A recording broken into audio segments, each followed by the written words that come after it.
काफी समय पहले एक छोटे से गांव में गांव का मुखिया रहता था। उस मुखिया का एक घोड़ा भी था। वो एक सुंदर सफेद घोड़ा था।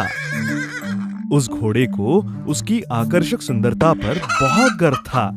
वो इस दुनिया का सबसे काबिल जीव है, ऐसा वो समझता था। देखो, मालिक आ रहे हैं। देखा नहीं, मेरे लिए सबसे खास बीन्स लेकर आ रहे हैं। ये क्या, तुम शांत क्यों बैठे हो? मुझसे बात करने के लिए नसीब लगता है। शायद तुम भी अच्छा नसीब लेकर आए हो। तुम तो शायद महान होंगे, क्योंकि मालिक तुम्हारे पीठ पर बैठकर यहाँ वहाँ जाते हैं ना, इसीलिए तुम शायद दूसरों को थोड़ा कम समझते होंगे ना मेरे दोस्त।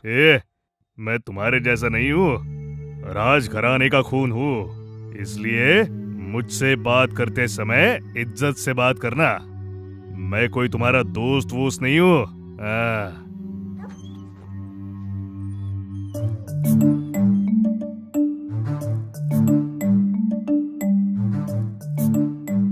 बेटा, तुम थके तो नहीं हो ना? आज हमें कहीं बाहर जाना है।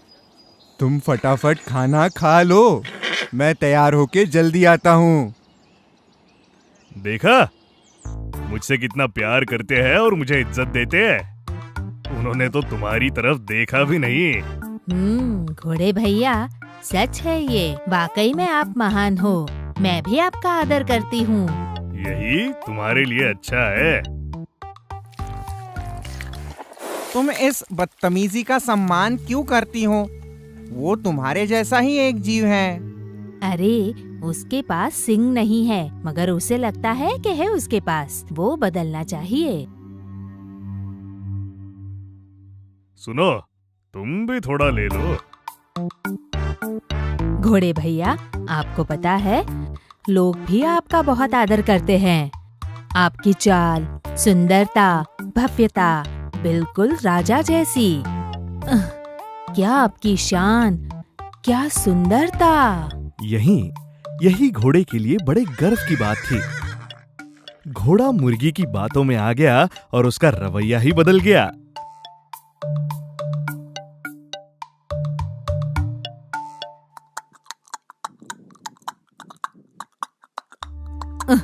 इसका मिजाज तो देखो, सहन नहीं हो रहा मुझसे। हाँ मुर्गी मैया, मैं इस घोड़े की बदतमीजी और अभिमानी स्वभाव से तंग आ गया हूँ।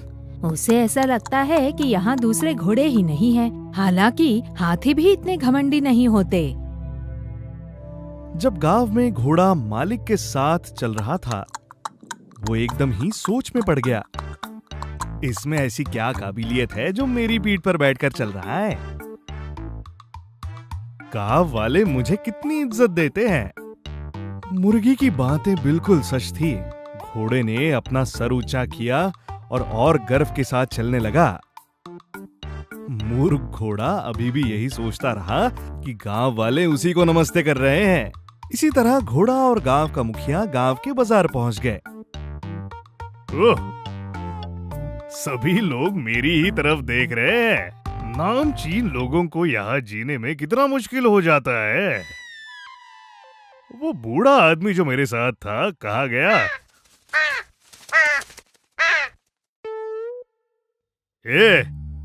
गंदे पंछी, मेरी चमकती हुई त्वचा को गंदा किए बिना यहाँ से निकल जा। आई भाई, तुम्हें तो कितना गुरूर है। ये बताने वाले तुम कौन हो? सर, क्या आपने सुना? हमारी जगह पर आकर हमारी ही पूछताछ कर रहा है। तुम तो यहाँ नए लगते हो। हम यही के वासी है। ठीक है, वैसे एक बात बताओ, तुम कौन हो? मैं राज परिवार में जन्मा हुआ हूँ। मेरी पीठ पर बैठने के लिए तुम्हें कुछ खास चाहिए। हमारा जन्म चाहे कहीं भी हुआ हो, है तो हम चार पैर वाले जानवर। तुम में भी इतना गुरूर है? तुम्हें पता है, मैं गांव से चलता हूँ तो लोग सर झुकाते हैं और मेरे लिए जगह छोड़ते हैं। मैं तो कुछ भी नहीं कह रहा हूँ, पर एक चीज कहता हूँ, ये गर्व ज्यादा दिन नहीं टिकेगा। चले जाओ, अब मेरे जाने का समय हो गया है। गर्व करो कि तुम मुझसे मिल पाए और मुझसे बातें कर पाए। हे, मैं तो तुम्हें देख लूंगा। छोड़िए इसे और चलिए सर।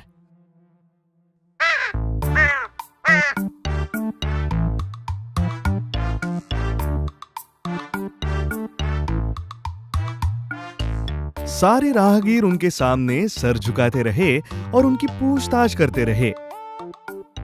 घोड़ा अपना सर हिलाकर और आवाज करके उनको जवाब भी देने लगा। यहाँ मेरे कितने सारे चाहने वाले हैं। मैं इस बूढ़े आदमी को पूछकर उस अहंकारी कुत्ते को घर पर मेरा बॉडीगार्ड बना दूंगा। समय आने दो। हाँ, जल्दी चलो। तुम मुझ पे राज करोगे अहंकारी कहीं के? जैसे मैं तुम्हें पीठ पर बिठा रहा हूँ ये तुम्हारे लिए काफी नहीं है। इतना अहंकार?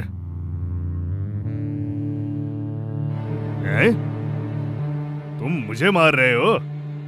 जानते नहीं हो मैं कौन हूँ? पूरा गांव मेरे आगे सर झुकाता है। अब मेरी ताकत दिखाने का वक्त आ ही गया है। अरे बाप रे! अरे तुम्हें क्या हो गया है? तुम मुझे क्यों तकलीफ दे रहे हो? अरे बचाओ! अरे अरे अरे अरे अरे मुझे क्यों मार रहे हो? मैं तुम्हारा चहीता घोड़ा हूँ, राज घराने का खून हूँ। अरे बेचारा घोड़ा। लोग घोड़े की भाषा तो समझ नहीं पाते। गांव वालों ने सोचा कि इस घोड़े का चिल्लाना बहुत खतरनाक है, तो वो उसे मार मार कर जंगल भेज देते हैं। ये सब कुछ होने का कारण सिर्फ उसका अहंकार है, ये बात समझकर वो घोड़ा कभी गांव वापस नहीं लौटा। ये एक ऐसी कहानी है जो अतीत में घटित हुई थी। एक गांव में एक धोबी था। गांव के सभी घरों से कपड़े इकट्ठा कर कर उन्हें धोया करता था और उससे मिलने वाले पैसे से वो और उसकी पत्नी अपना घर चलाते थे। उसके पास एक घोड़ा और एक गधा था।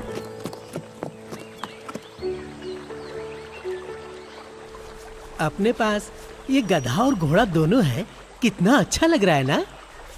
हाँ वो तो है। अगर ये नहीं होते तो आपको ये कपड़े ले जाने पड़ते। घोड़ा होने की वजह से हम दूर दूर तक यात्रा कर सकते हैं। ये तो सही कहा। घोड़ा और गधा दोनों एक ही अस्तबल में रहते थे। घोड़ा कभी गधे को अपने दोस्त के रूप में नहीं माना। तुम कैसे प्राणी हो? किसी भी तरह से सुंदर नहीं दिखते। अरे मेरी तरफ देखो, मुझ जैसे को कहता है खूबसूरत। हाँ मेरे दोस्त, हो सकता है तुम सही कह रहे हो, लेकिन मैं भी तो तुम्हारा दोस्त हूँ ना। मैं तुम्हारा दोस्त नहीं हूँ। तुम्हारी बदबू की वजह से मुझसे यहाँ खड़ा भी नहीं हुआ जा रहा। बदसूरत गंदे प्राणी। नहीं, ऐसा मत कहिए भाई। वैसे भी मैं अपने मालिक का सारा काम अकेले करता हूँ। हम दोनों के मालिक तो एक ही हैं। आपका जीवन इतना आरामदायक और अच्छा है, पर मेरी जिंदगी में कष्ट ही कष्ट है। ओह अच्छा, लेकिन तुम ऐसा क्यों कह रहे हो? मालिक पूरा बोझ मुझसे अकेले ही उठवाते हैं, पर आपसे तो बस छोटे मोटे काम करवाते हैं। ओह ये बात है। याद रखना, मैं तुमसे ज्यादा मौल्यवान और कीमती हूँ। मैं तुम्हारी तरह नहीं हूँ।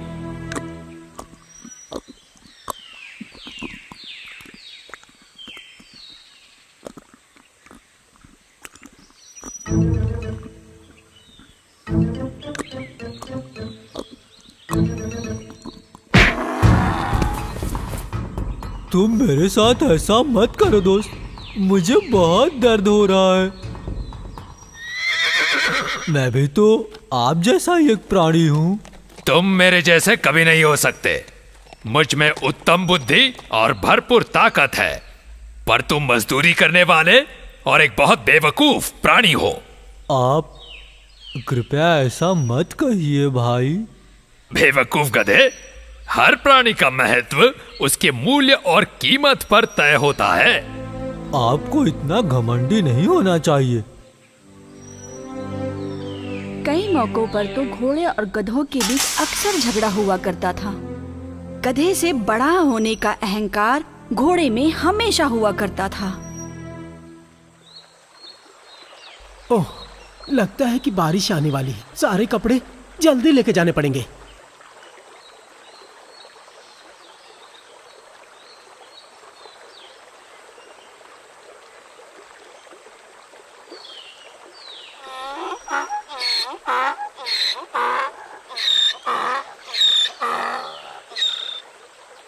बाप रे, ये तो बहुत ज्यादा वजन है। इसलिए धोबी, घोड़ा और गधा पैदल ही घर चल दिए। लेकिन भारी वजन के कारण गधा बहुत ही धीरे धीरे चल रहा था। भाई, मेरे पीठ पर बहुत ज्यादा ही वजन है। आप मेरी कुछ मदद कर सकते हैं क्या? तो मैं क्या करूं? आपकी कुछ मदद चाहिए। मतलब तू कह रहा है कि तेरा सामान मैं उठाऊं? नहीं नहीं, ऐसा बिल्कुल नहीं है। मेरा वजन कम करने के लिए कुछ कपड़े आप ले लीजिए। अरे बेवकूफ, तेरा बोझ है ना तो तुझे ही उठाना पड़ेगा। हम घोड़े हैं, हम बोझ नहीं उठाते।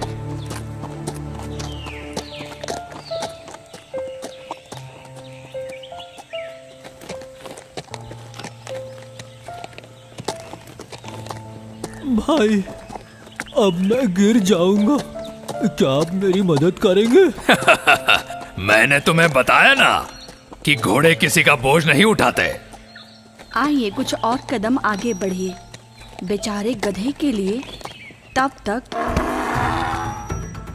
अरे बाप रे, अरे बचाओ। अरे, ये बाहर उठा के गधा तो नीचे गिर पड़ा। अब मैं क्या करूं? बारिश के पहले सारे कपड़े लेके घर भी पहुंचना है। गिरे हुए गधे के कंधे से उसने सारे कपड़े उतार दिए।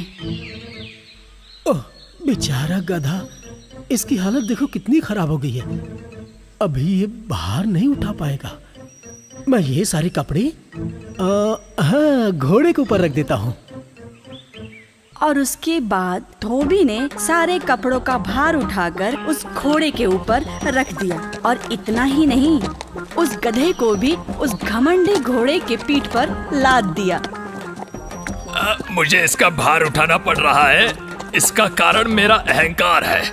काश मैं गधे की मदद करता तो मेरा ये हश्र कभी ना होता।